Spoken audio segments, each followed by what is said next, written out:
Have you ever felt? Are you listening? Damn.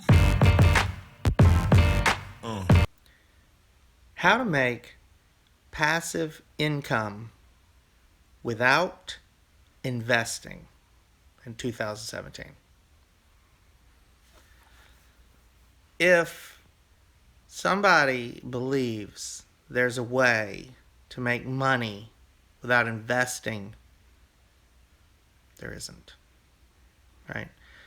I just looked through a whole bunch of YouTube videos about how to invest, how to make money passively, how to do all these things. So there's all these things that you can do that don't require money or time. And I watched the number of views. I watched a video that a guy made, and it had hundreds of thousands of views based on principles that are not possible. But people want to believe so badly that there's a way that they can make money without working or having any money. It's sad. It really is. I mean, I wish that I could make a video for hundreds of thousands or millions of people and say the only way you can actually make money is to work. And all the super rich people out there, they either got rich by working a lot or they inherited the money.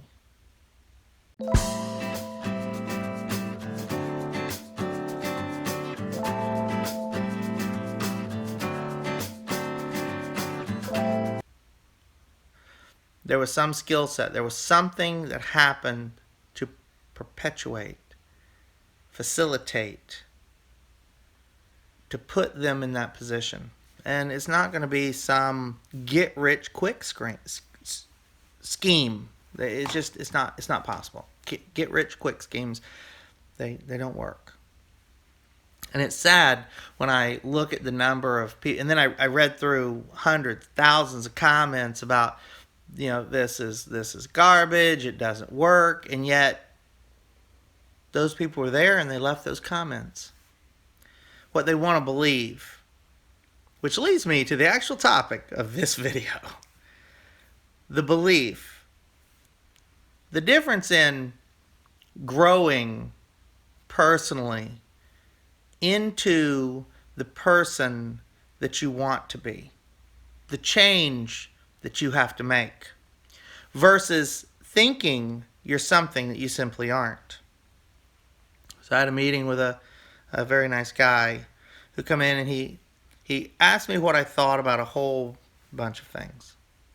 And after about 15 minutes, I explained, the changes that he could. It was all about sales and how he could be a better salesperson and how he could make more money at selling, and I basically saw what I thought was a guy who thought he was very successful to begin with.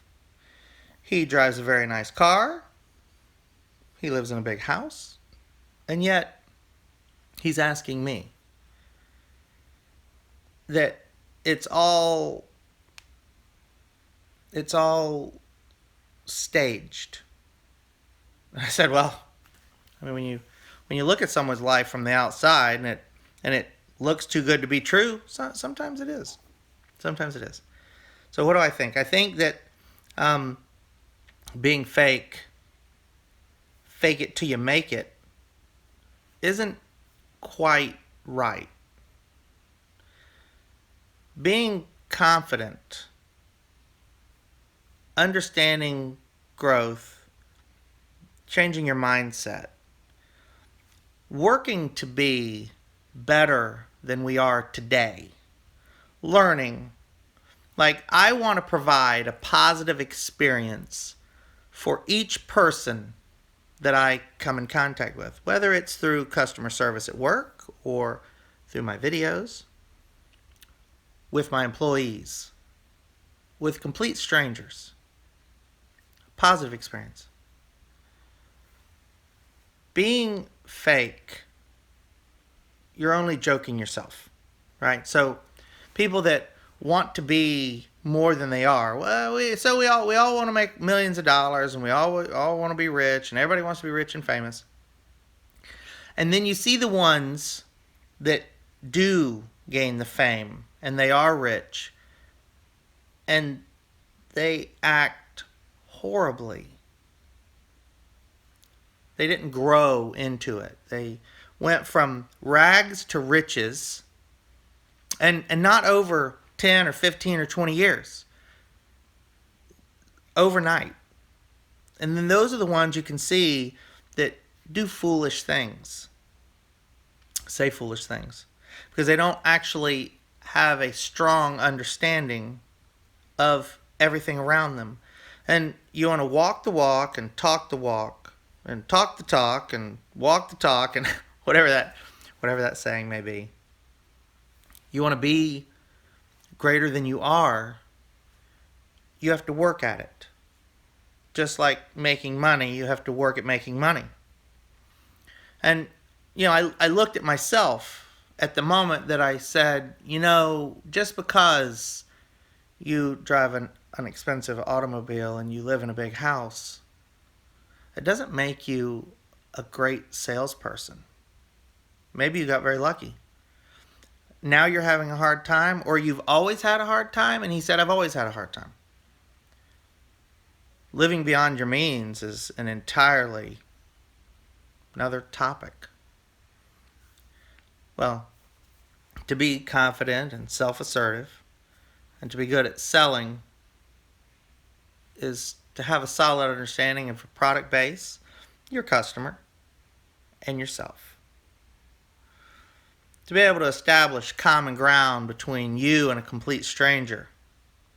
Those are difficult skills to learn, and it takes a lot of practice and a lot of time.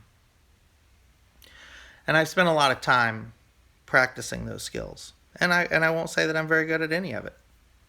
You have to be dynamic and outgoing. You have to be outspoken and considerate. I won't say that this guy isn't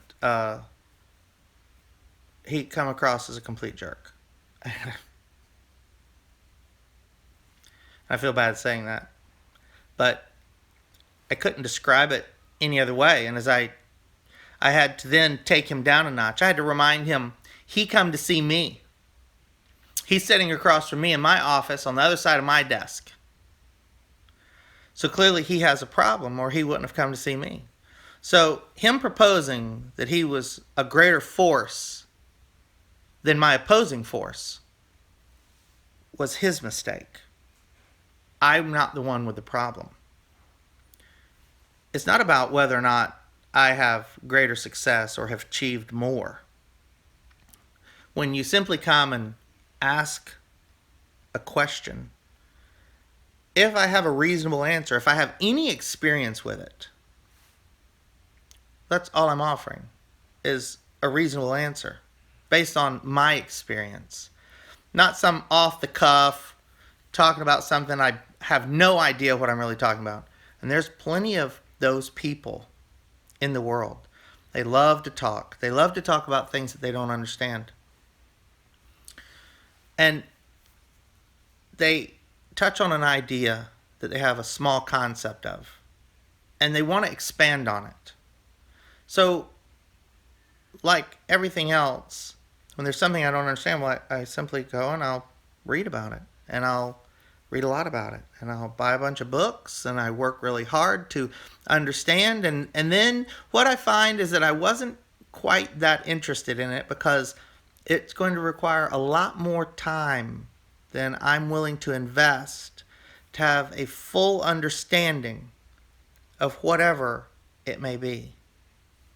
Understanding global economies of scale. That's a ridiculous topic.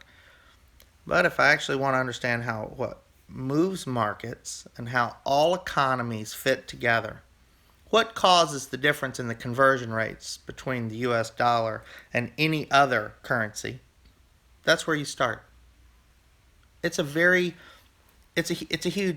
topic that Most people don't even want to, the difference between macroeconomics and microeconomics, and I've read a little bit. I know a little bit. I don't know enough to even talk about it because it really doesn't apply to me.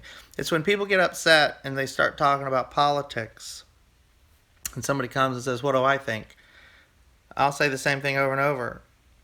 In my life of buying and selling or business or personal growth or whatever it is that I've done, whatever path I've chosen to walk, I can't honestly tell you one president that affected me. Sadly. Like, I can't tell you good or bad. Was there a president that has given you something that changed your life for the better or worse? I don't know. Maybe you know. Maybe you've had that. Maybe somebody out there watching could answer that question. But I've never had a president directly affect me, nor governor of a state. They don't affect what we do. We move down our path, working, growing to achieve something, whether it's financial freedom, whether it's just growing and working to be a better person, whether it's growing and working your family, or you want to, whatever it may be, whatever I'm trying to get at with that statement. Those outside forces fall under the don't let other people influence your emotional state, your emotional decisions. You control how you let people affect you. And I let the gentleman yesterday who was berating me with questions, he did not like my answers, explaining that if he worked for me, that I would be holding him back. I would be keeping him from succeeding because I'm not supplying him with the tools that he would need to succeed. And at that moment, I had to quickly remind him that the only person that's holding him back is him. And that a salesman needs very, very, very little in the way of tools or information. That you go out, you find your own customers, you find your customers' needs. This is basic sales 101. When I want to get into whatever market space it may be, when I want to start buying and selling whatever that product is, finding the market, finding the customer. In our case, we have built-in customers. Something like 30 million an hour or whatever the number is, right? I don't know if it's 30 million an hour, 30 million a minute. I mean, there's so many different versions of how many people are shopping online, whether it's on Amazon or eBay, at any given moment. We have our customers. We just need to find the products. And that comes through research, and that comes through time. And so then I reminded him that, well, maybe he would never work for me, especially with that attitude. And if he's failing at work, or he's failing in life, or he's failing in a current relationship, business relationships and personal relationships all go hand in hand. And if you cannot maintain solid, respectful relationships with coworkers, employees, your peers, your friends, your customers, your suppliers. Those are the things that you have to look within yourself to understand what do you need to change about you. And if you can't clearly see those things, well, then you need to start asking, am I doing something wrong? Maybe that's not the right question. Am I saying something wrong? Am I behaving badly?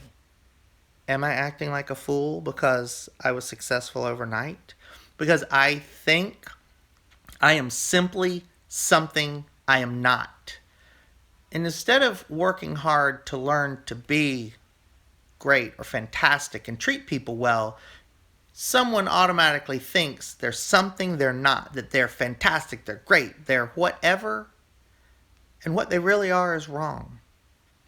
And it's difficult at that stage because as careful as I am with the things that I say, I try to explain that I think you have some personal growth issues and you should work on yourself. And he explained that there's nothing wrong with his self, it's his sales that are the problem. And I said, well, on that note, I'm not sure that there's any more I can do or provide you with that could help you fix that problem. Because when I have a problem with sales, I know what the problem is. It's me. I'm the problem. And I have to work on fixing me. I spoke to a customer incorrectly. I did not ask the right questions. I approached the entire thing wrong. I was unapproachable. They were unapproachable. I didn't work hard as I could to fix whatever that situation was. They were cold. They were ice. I couldn't get through to them. Did I not ask the right questions? I didn't go about it correctly.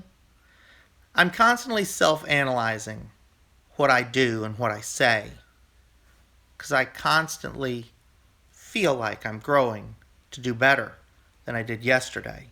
I'm learning from my mistakes, not making the mistakes over and over. I make a lot of mistakes 2 and 3 times. When I see the pattern, then I realize what I'm doing wrong. And then as I make those corrections, I feel I've done so much more for myself. And I also see the benefits of making the change, whether it's monetarily or the people around me, everyone's emotions, everyone gets picked up. Everybody, the mindset changes. I'm Dave, and this was Simply Saturday.